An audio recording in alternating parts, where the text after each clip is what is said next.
slip. With a stranger there among them wore the big iron on his head. The big iron on his head. It was early in the morning when he rode into the town. He came riding from the south side, slowly looking all around. He's an outlaw free and running, came the whisper from each lip. He's come to do some business with that big iron on his head. That big iron on his head. In this town there lived an outlaw by the name of Texas Red.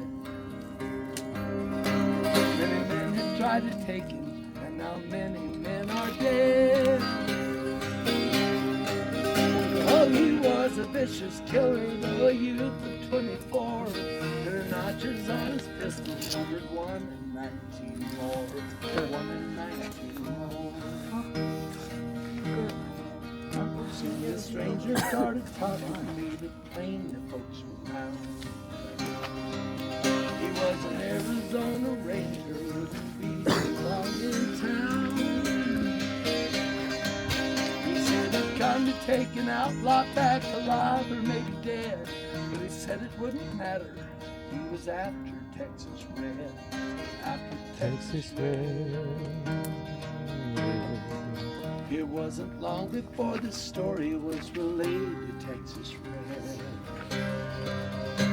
Oh, the outlaw never worried when he tried to throw her dead. 20 men had tried to kill him, 20 men had made a slip.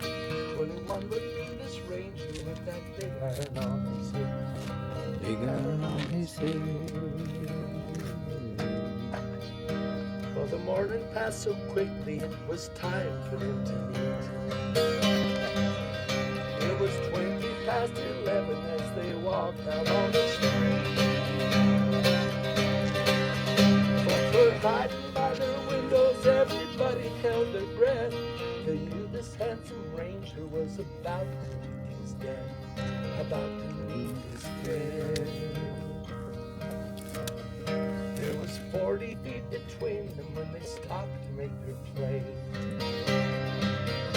Oh, the swiftness of that ranger is still talked about today.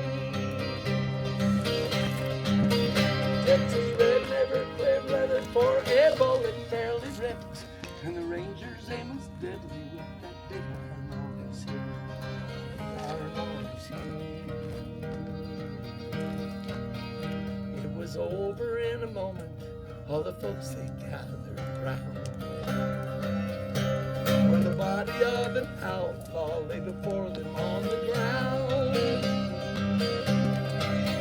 Well, he might live much longer, but his head would fail to slip when he tried to match the ranger with that big iron on his head.